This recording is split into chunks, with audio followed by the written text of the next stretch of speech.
I think Christians can disagree. The Bible, there's nowhere in the Bible where it says this is the number of people who should migrate across the southern border in the United States. You can't go to Second Opinions, chapter 4, verse 11. So what I would say to our caller, the guy who asked the question on Facebook, is that our answers are often common sense answers. Yes. We're not going to you and saying that this is an unprecedented question not addressed in New Testament or Old Testament times. My answer was strictly common sense. And that's where it gets tricky. So, but here's some things that we think are biblical too. I think I'm really concerned the way I hear some Christians speak of people who have illegally immigrated, to use the term they'd use. Again, now I think Christians can and should, and we might even debate how our border policy might work. I think most would agree now it's really not working at all. It's a crisis right now. But I think ultimately how we speak of undocumented immigrants, how we then, like even here, like right now, we all know Romans 13 talks about the government setting laws. We're kind of on the other side of the Romans 13 barrier. So I'm not deciding border policy. I'm deciding how my church and how Bobby's church and how your church ministers to people who are here, who came across maybe not following illegal migration. And so for me, I want us to show compassion, love, care, concern, and more. And I think we can also advocate in the public square for an end to what right now is a pretty crisis-driven border policy. Absolutely. But I think his question was, it's difficult. You can't really take, now here's the thing, the way you should treat people in the Old Testament is universally we are to care for those who are the sojourner, the stranger in the land. However, that's a different time in a nomadic people. It's kind of like the law of the sea. In the law of the sea, if you find someone in a boat, you're supposed to, if you're out in a boat, you're supposed to stop what you're doing, go help that person because they're all by themselves. It's not that dissimilar to nomadic peoples in the Old Testament who are away from an oasis, have no water. You're supposed to care for them because they're going to care for you when you're wandering across the sands. And God always reminded Israel about their previous state as being, in bondage, being in another country, keeping the sojourner in mind based upon their own experiences, which of course would call for compassion toward them and so forth. I have, for a long time, I have thought that this whole immigration thing, you have to look at it in two ways, and you have to look at it from the common sense standpoint, like you said, Ed, and from just the legal standpoint and the historical standpoint here in this country. But you also have to look at it from the standpoint of just people and what is the heart of God for people? What is the attitude of Christ toward people? And I have heard over the years, of course, I've heard people insinuate, even with legal immigrants, that, hey, these people are messing up our country. They're not from here. They're bringing in different cultures. I think it's a wonderful blessing that people came and brought in different cultures. And you're a missiologist. I'm a missions guy. So I thank God that the mission field has come to us. And I want to take full advantage of the opportunities. And when we hear things like, well, they're sending their worst people, and for example, someone who comes from Mexico, who comes as an undocumented immigrant, is more likely to be an evangelical pastor than a murderer or some sort of criminal. And I think that's important. We know that immigrants commit crime at a lower level. We know all these things, like statistically, we say these things. However, it doesn't mean that, right now it's not working at all. And I don't think we have a shocking lack of political will right now between our parties to address these things. And think about it. We I've lived in California basically my whole life. We have not had these issues. The border's always been right where it is. And we haven't had these issues until just fairly recently. And so I think the problem is more in our political system than it is in the situation with the people that are trying to get across the border. The majority of them are just looking for a better living experience. I'm just thankful we started off with a non-controversial topic. Right. Yes. But it is good to talk about these things sometimes. I think it's good. I think this is an important thing. One of the things that I love is the multi-ethnic nature of our church. I absolutely love it. And I love that about your church. And I love Southern California for that. Yeah, me too. And I want it to stay that way. Yeah, that's good. But I think having, safe communities is a good thing too. Yeah. But people often say, "Oh, if you say anything like that's kind of racist." Look, I don't care what color you are. If you're committing crime, we need to deal with that. Mm-hmm. If you're the whitest person on the block and you're a criminal, then you need to be dealt with. Right. I guess the question, though, is that in the assumption of that is the assumption that because people have crossed the border undocumented or illegally, that they're more likely to commit crimes. Mm-hmm. And I think the argument that may be stronger is not that. I think the argument may be stronger is socioeconomically we don't have the same commonality of starting point. Mm-hmm. And so can a country sustain. That socioeconomically? Because I think when you say safe, I'd want to be careful not to say that people should be afraid of what is most people who are filled with just wanting the best for their family and more. Mm-hmm. But again, I think what we all agree on, and I think it's more common sense, is that our current leaders are failing us and really choosing to fail us. And again, this is both Democrat and Republican who, rather than even coming together on a recent opportunity, said, nope, we're not going to do it now because we're just going to keep making it an election issue. It's been an election issue for a long time, and it's not helping to continue to delay it. Bobby Conway? Yeah, I think the only other thing that I would add to it is I don't think this is a racial discussion either. I would apply the same principle to myself. If I wanted to go live in another country, I think it would be unreasonable for me to expect that I don't have to go through a process. I think that it would be very expected, and I would have no problem if I felt like, look, I want to go live in another country. And if I want to move to another country, I shouldn't expect just because I want to move to another country that I just get to show up how I want without, learning about the culture that I'm going into, learning about the values of the culture, making sure it's a good fit for me and my family to move to. And if they had a certain process for me to go through, I wouldn't be trying to, undo their process so that I could come into the culture. Agreed. I think that's good. And I would say, too, believing in things like, again, this is not a biblical command, but believing in things like democracy, the rule of law. I mean, those would be things that we'd want. I don't know if you know this, but Donna's a naturalized citizen. I don't know if you know that. I know she's Canadian. Okay, she's Canadian, so she's a U.S. citizen now. Yeah. U.S. Okay, citizen. wow. So, years ago. And you had to, take a test. Mm-hmm. And she had to have certain, believe in some things like democracy. Canada believes in democracy, so that helps. But not every place does, and I think that matters as we think about our immigration policy. All right, I think we answered that thoroughly enough. Wow, that was a lot. I think we should ask more questions about that, too. Kevin, did we answer your question? Kevin sent in his question, so we have no way. Kevin, how do you, Kevin, just speak into your ear? I don't know. No. I'll find out later. Yes. I'll let Kevin know that we answered his question. And hey, look, we do have a tattoo question. David in Lynchburg, Virginia, listening on Equip FM. Go ahead. How's everyone doing? Great. Good, thank you. I heard what y'all were talking about earlier when y'all first started the show. And I mentioned the tattoo problem, and that spoke to me highly. And I've got some tattoos from my past.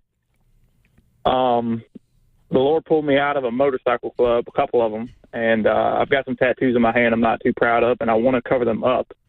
Is it against the Word of God to cover them up? Bobby Conway, what say you? Is it against God's will to cover them up? God's word. Is that what I missed the last part? Yeah, that was basically Is it against God's word to cover up your tattoos? To get new tattoos to cover up the old tattoos. Yeah, no, I think that, if you don't like what they represent, you already have ink there, right? And so they say, think before you ink because, you might want to, do a cover up. But if let's say you in your past put a demon on your left shoulder and then you already had the ink there, but then decided, you know what, I want to add new ink to make it not a demon. I don't think that would be a problem at all. In fact, I think that would be a good thing. Ed? Yeah, I think what I would add with Bobby, I think he's not necessarily, he's asking, he could have it removed. That's painful, as you know. He could have it removed. I think if I understand the question is Is it better to back it up and do that laser removal, which just let me tell you is a nightmare. But again, and it's kind of hard. I know that David, you can't see Bobby, but Bobby has a sleeve tatted on. I just wanted you to know that Bobby is the wrong person to ask this question. and I got a tattoo of my wedding ring, and I got a tattoo of something with my kids. So like we all have matching turtle tattoos. So I think my answer is pretty clear. No, I'd get it covered up, and I'd get something amazing that glorified the Lord. I'm actually thinking about getting Tetelestai here on my arm or something like that. Whoa. So really the person we need to ask is the pure and pristine, uninked skin Brian Broderson. Edgy Ed. Well, it's, if you put stuff like that, people ask you questions. Oh, yeah. I mean, tattoos are conversation starters. Yeah, that's true. Everybody in my family has a tattoo except me and my wife. So all of our kids, my sisters have tattoos. Your sisters? That's wild. Oh, my dad was a biker, so tattoos that was common in our house when we were young. Now, speaking of the laser process, and prior to laser process of removing tattoos, there were other methods. And my sister went through, she got these tattoos when she was young. She didn't like what they represented. She felt sort of humiliated by them. This was before tattoos became a big thing again. Right. So she had them actually removed through a process that was quite painful, honestly. So personally, if I was in the situation, I would probably ink over the existing tattoo versus getting just for the pain factor alone. Exactly. Keep in mind, we almost got him to get a tattoo in Israel that he did not. No moral qualms. No moral qualms. No moral qualms. You're just afraid. You're a coward. You need to get some eagle wings along your back, right? Get it right across his back. What you're really after? That's what he should get. No, exactly. Aren't you? No, what I said is, look, a pair of eagle wings across your back. Eagle wings on your back. My sons, if I would have come back with a tattoo without them being a part of it, they would have been offended. So could we sign you up right now to get a tattoo with the boys? I saw a picture of Matt the other day, Matt Chandler. Matt Chandler, who got a tattoo with us in Israel. And Matt's sitting there doing his thing. Matt is he's just so clean cut. He's so great. And I'd see this tattoo on his arm, and I thought, that thing looks so cool. It does, I'm telling you. So he got a good tattoo. So David, you get a cover up. Tell us what you get so that we can get Brian Broderson out to a tat shop and get one done as well. And we can just have Neil come into the studio and do it on camera. I could get a Razzouk right here in my office. That would be amazing. We could do it live on the air. Come on. Let's go. That would be good. If I ever get a tattoo, it'll be a Razzouk. Bobby's ready to go. Let's do it in the office, right? I mean, during the show, we're going to get a tattoo. David, you've inspired trouble. I'll design one for you, Brian. I'll pass out like Johnson Bowie. Exactly. David, thanks for your phone call from Virginia. We've got to take a break here on Pastor's Perspective, but we'll be back with more of your questions. What do you want to ask us? 888-564-6173 is the number to call from now till 4 p.m. Pacific time. 888-564-6173. Can you back that up, Bobby? I think Bobby just put a picture on YouTube of what... no, back it up. Back it up. Can't see all back it up. Back it up, Bobby. Back. Oh. Okay, we'll have to see it after the break. No, we can't see it. And we'll be right back. 888-564-6173.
We're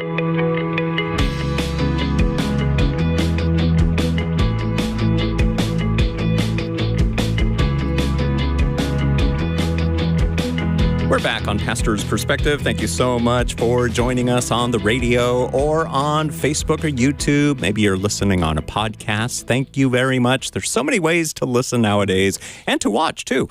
But we'd love to hear from you. Get your questions at 888-564-6173. I'm Brian Perez here with Brian Broderson, Bobby Conway, and Dr. Ed Stetzer, all ready to answer your questions at 888-564-6173. So, Bobby, let's see that photo now, or the drawing that you did of the tattoo that you think Brian should get. No. Yeah, no, I was saying I could do a tattoo for Brian because I was just sitting here doodling. Turn it at a 45-degree angle so people on YouTube, no, don't move it up. Turn it at a 45-degree angle from the camera and we can see it. That's not a 45-degree angle. That's the opposite of a 45-degree. Turn it to the, no, you're turning, like kind of like this. There it is. There it is. Yes, perfect. That's pretty good. Wow. That's pretty good. You drew that, huh? Like everyone on radio is like, are you people idiots? It's literally, we can't see the drawing. It's a picture of me. That's great. I look pretty good. That was a picture of you? Yeah. That's what I thought it was Brad Pitt. No, it's... Well, we get mistaken for the very same common. person. All the time. I can see that. Yes. I can see that. I texted it to you, Brian. It's got some proportion work that I'm still, Brian's strength is not texting, so we'll fixing, see. but He never responds to my text. What? Come on. All right, so let's answer another question that was sent in online. This one is something else that Pastor Brian recently said. This is pretty much, Brian, would you please clarify everything you said publicly? Yes. Okay, so this is from CJ. Recently, Brian answered a question from a father regarding his daughter getting married to her girlfriend. The father stated he knew it was a sin against God and refused to walk her down the aisle as she requested. He was confused whether attending was proper in God's eyes. Brian responded and said there's not one answer, that everyone's situation is different. However, isn't there actually one real answer according to God's word? Isn't the ceremony itself a sin against God? Isn't attending, supporting, or participating in it the same as going with your child to the insurance company while they fill out a false claim, or driving them to a parking lot while they steal a car? Isn't encouraging, participating, and supporting our loved ones in any sin, including same-sex marriage, go against God and considered a sin? Doesn't that make us complicit in their sin because we are afraid they won't feel loved or supported? The call genuinely confused me, knowing God's word the way that I do. Would that not also confuse so many others? I don't think that was a question. I think that was a statement of their view. Sounded like it. Yeah, there were a few question marks. There are question marks in there to make it sound like a question, but I think that was a statement of their view. Yes. CJ does, and I'm not looking for controversy or argument by asking this. I have much confusion since that call. I can't find anything in the Bible that supports what Brian said by showing up for an act of sin. I think it's one of the great questions of our day that people are talking about all the time. Mm-hmm. Yeah, like I said, there's not one size fits all here. Jesus showed up at places that I think clearly people in his day, and especially religious leaders, did not think he should be there, did not approve of him being there. Jesus associated with people that were considered by the religious leaders of the day to be people that you should never associate with if you were a truly godly person. And so I think looking at the model of Jesus, and I've made this clear so many times, I disagree that going to such a wedding, if you feel inclined to, I disagree that it's necessarily supporting it. So some say if you're there, you're supporting it regardless. You're approving it regardless. I disagree. I don't think so, because the people that I know that have actually gone into situations like this, it has been crystal clear up front to the person that's actually getting married that the person coming does not approve. And nevertheless, they are coming for other reasons. So I'll tell just a really quick story that might shed a little bit of light on it. Maybe it won't help at all. But I have a friend whose daughter was married or got married to another woman. She wrestled, her and her husband wrestled with what they should do. In the end, godly people, wonderful, just amazing folks, really dear to my heart. They wrestled with what they should do. In the end, they felt like the Lord was leading them to go and just to be there. This is her daughter. She doesn't approve. Her daughter knows she doesn't approve. She's a Christian. She shared the gospel with her, so on and so forth. She goes. She gets married. She gets married to this woman. They invite them over to the house. They have them over to just feed them dinner and enjoy time with them, build a relationship. Not too long into the marriage, the daughter is diagnosed with a rare form of cancer. And within a short period of time, she dies. And during this period of time, because of the connection that was made by her mother attending the wedding and then following up on that, she was able to minister to her daughter all the way through the rest of her life and lead her to the Lord in the end, and also plant a seed in the life of the same-sex partner that, of course, lost their partner. So, when I hear stories like that and I know people, I think, well, I don't, this is why I believe that the Spirit of God, now some people would say, and of course we know that there are pastors who would say this is black and white, crystal clear. Sure. There is no. I mean, when Alistair Begg said something similar, it ended up all over the news, and radio stations pulled his program and everything else. Yeah. So some people think it's black and white, crystal clear. I just don't see it that way. So if you agree, fine. If you don't agree, that's okay too.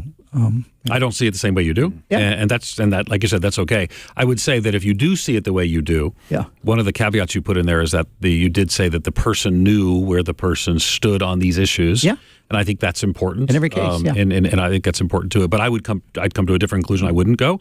But I understand. And I'm not saying I would go. I'm just saying that Yeah. I don't think that you can just blanketly across the say, board, make it absolutely. It's an individual conscience decision. I think so. Where I think Alistair Begg, surprised a lot of people when he said, "I would tell her to go to the wedding and bring a gift." But he did say all those caveats as well. That like a lot of these things right now, we're kind of dealing with a lot of confusion about sexuality and gender in our culture. And people are asking, how do I build bridges? And do I, in this case, go to a gay wedding, or it might be used pronouns, preferred pronouns, things of that sort. And though my conclusions are probably on the more conservative side on those things, if your conclusions are less so, I would say make sure that people know where you are and why you're doing those things if you're doing them. Because that kind of gets part of his question is like, are you saying you don't approve, but you want to stay in relationship with that person? And I mean, that is sometimes people are framing it that way, that, well, I'm afraid that I'll lose their friendship or whatever. Now, of course, we know already that in some cases, for the gospel's sake, you are going to lose relationships. But I just don't know that this is a gospel issue like that. And I think, too, if you take I think there has been a tendency, we've talked about this many times before, Bobby, we've talked about it a lot. I do think there is a tendency to take homosexuality, and among Christians, there has been a tendency to take it and put it sort of in a category by itself of sin.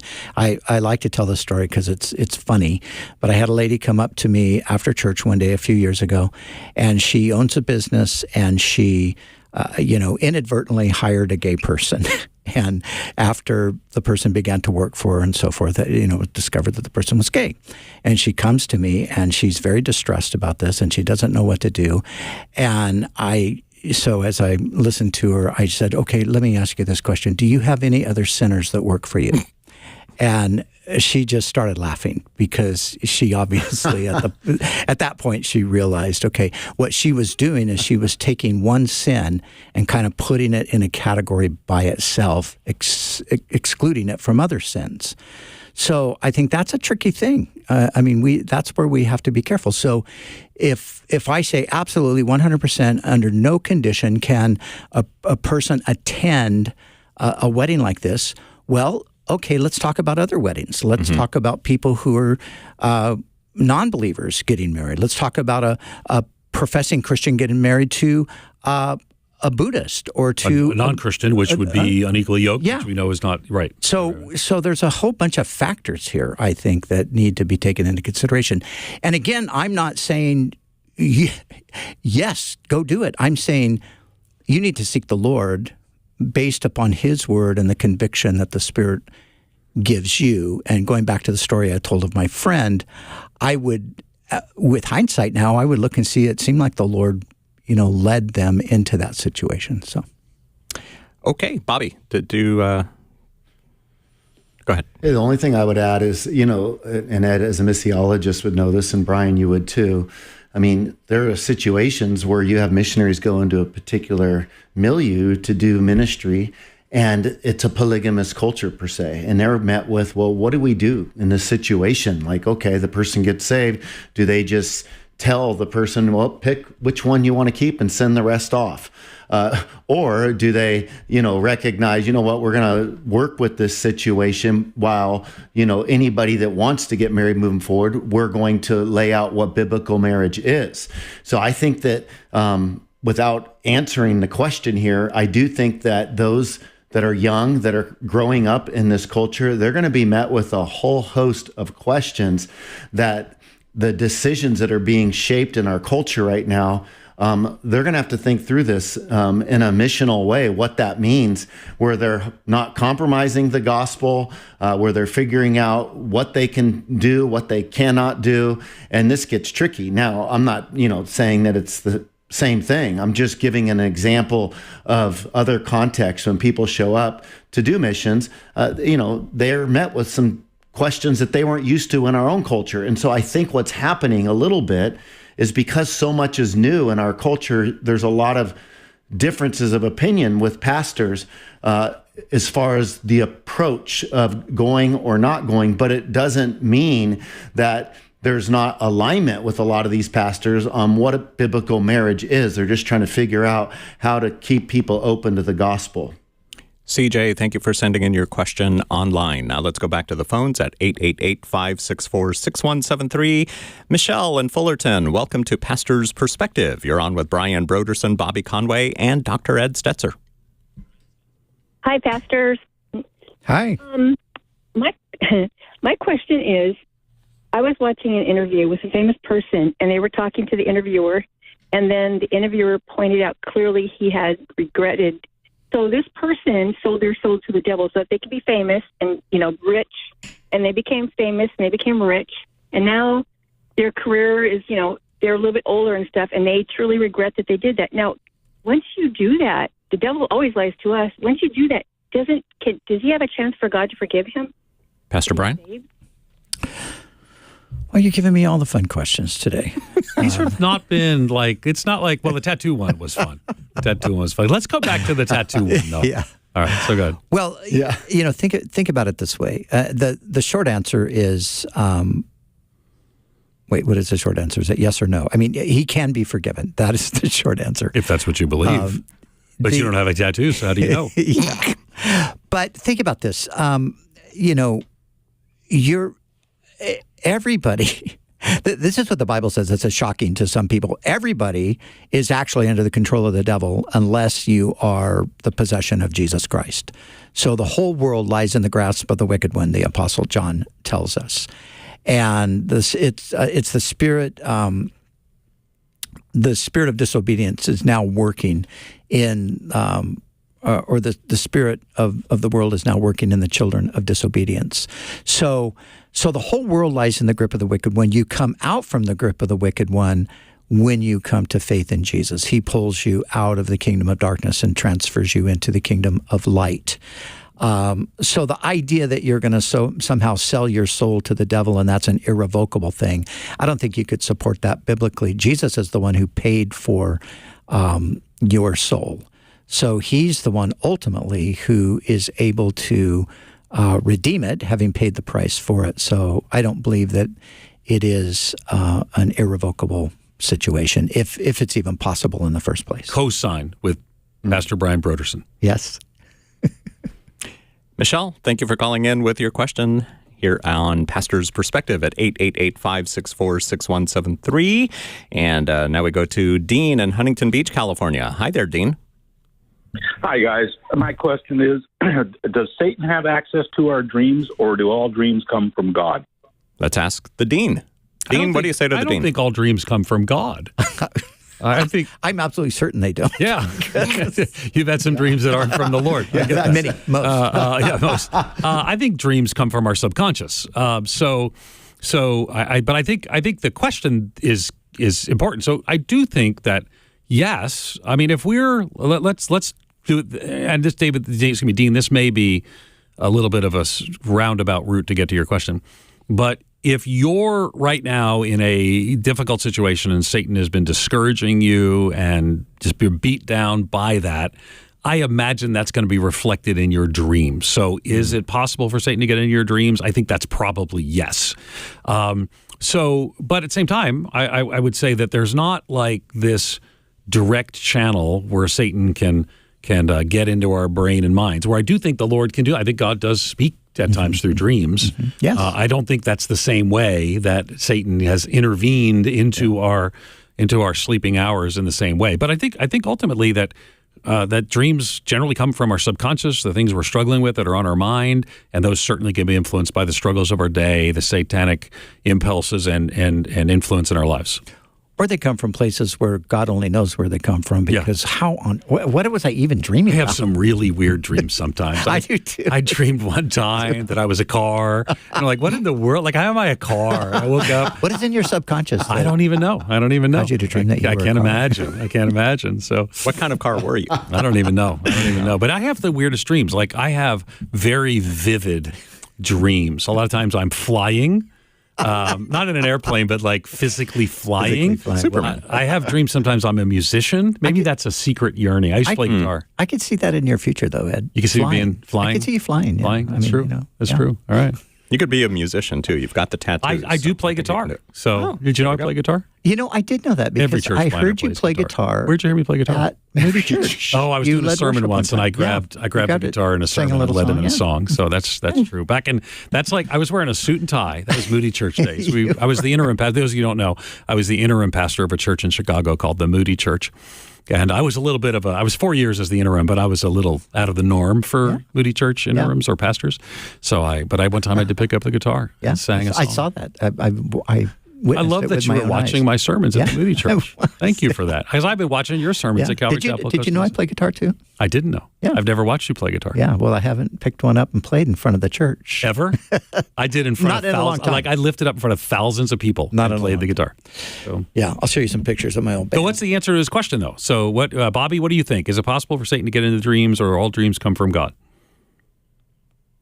Well, I think that could be what would be a false dichotomy. I mean, it can be a number of things, and you've already alluded to it. So, could a dream come from God? Yes. Could a dream come from Satan? Is it always God or Satan? No. It could be, our own life, our subconscious. And Freud was big on this. Freud had a lot of things that were, out in left field, but one of the things that, he was very much into was the subconscious and drawing that out and trying to tap into what's going on there. And so I do think that God used dreams in the Bible.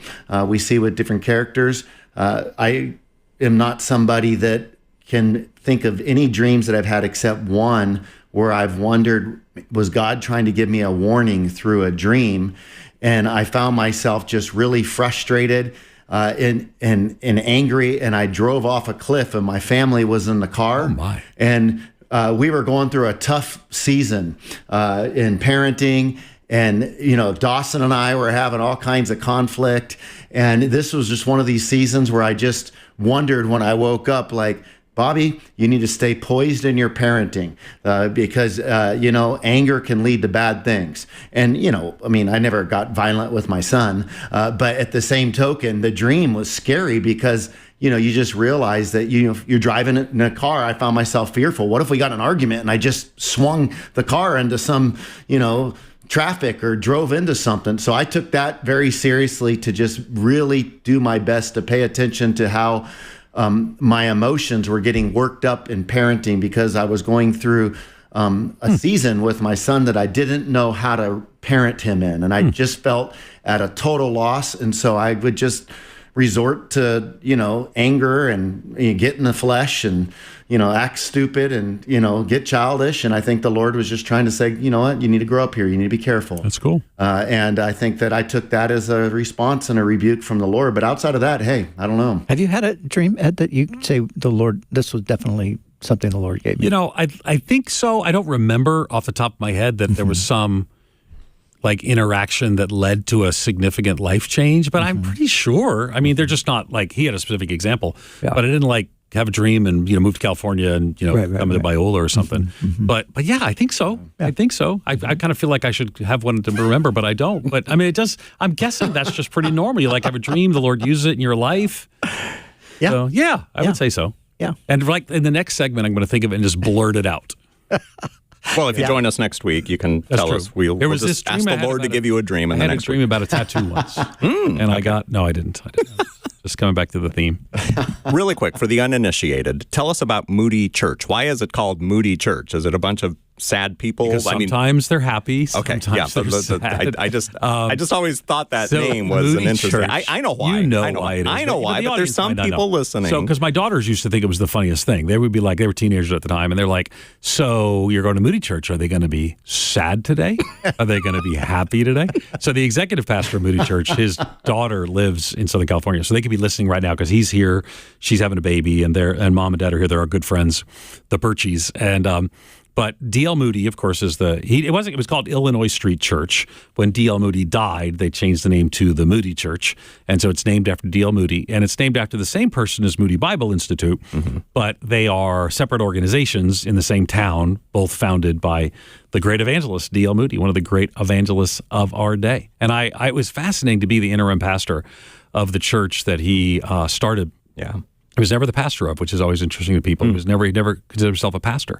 But it was fascinating there. But I was there for 4 years, which is longer. I was the interim pastor of Moody Church for longer than 4 of the actual pastors of Moody Church were pastors of Moody Church. Wow. Because, after a very well-known pastor, there's usually someone who lasts 18 months, and then they get another one. But so Erwin Lutzer is now pastor emeritus, but, Harry Ironside was there. Warren Wiersbe was there. All these names. Yeah, and so you'd be proud of me. I wore a suit and tie. Ellen Redpath. Ellen Redpath. I don't know how many you know. Like you can go down there. It's like amazing list. Yeah, it is amazing. Yeah. I forgot that. I mean, Wiersbe. I forgot Wiersbe. I mean, he would have been the most recent. And from Ironside and from that year. Ironside would be before Wiersbe for sure. Yeah. So it's not just a church with a bunch of emo people. Wow, running around. that is that you've really updated that in significant ways. Emo. So. I think we have time for one more. Joanna in Orange County, what's your question for us today? Hey, pastors, is it okay or is it for a Christian to practice yoga? I was in a Bible study this week, and the conversation came up, and it got really interesting because they said that we have to be careful and cautious to practice yoga because of its origins, like with the Hinduism and the whole meditation component. Maybe it matters, does this Christian have tattoos? Because if a Christian with tattoos can do yoga. Asking the question, she gave the answer. Because I think that, yoga has Hindu origins. We know that. But most people who practice yoga are doing it for exercise. Yep. And so what I would say is, if you find if you're in a yoga situation where it's a lot more than that, I would be concerned. But again, I think it's the caution of that as well. Yeah, and most yoga in the Western world is not that these days. Most of it is exercise. It's stretching and all of that. So if they want you to chant and do things like that, then you say, well, I'll just pray or I'll sing a praise song or something like that. Or don't participate if it's all Hindu. Yeah. Don't participate. But even, this question has been asked about martial arts as well because they have their origin in the East and, some of that. So if you stay away from the spiritual side of it, you're fine. If you use it strictly as a means of exercise and yes, you can breathe in and breathe out and do something. You're for breathing. That's a plus. Yeah, because, you have to breathe in order to exercise. Good. Yeah. It's helpful. Thank you for that bold advice. Oh, good. I can take a deep breath now. Bobby Conway, what say you? Yeah, I was just Bobby has say, his I know yoga that pants when on, Ed practices the downward dog, he makes sure that he focuses on his deep breathing as well, and he plays with rocks and all that good stuff. So yes. I don't even know what these things are, the downward dog. I'm pretty sure that's a yoga pose, right? See, this is what happens. This is what he goes off to North Carolina. He gets tattoos, gets his hair all frizzy, and now he knows what yoga poses are. So we know what Bobby's doing. Hey, well, yeah, we know your Gen Z language. Gets no cap. No cap. Got some Riz. Got some Riz. That is all the time we have on today's program. Thank you for joining us live on the radio and on Facebook and YouTube. Today's episode will be archived on Facebook and YouTube and Spotify as well a little bit later on. Don't forget, we have a baptism coming up this Sunday at Calvary Chapel, Costa Mesa, right after second service. You can get all the details at cccm.com. Yep, indeed. For Brian Broderson, Bobby Conway, and Dr. Ed Stetzer, the Dean at the Talbot School of Theology at Biola University, thank you for joining us today. I'm Brian Perez. God bless you. Pastor's Perspective was sponsored by Calvary Chapel, Costa Mesa.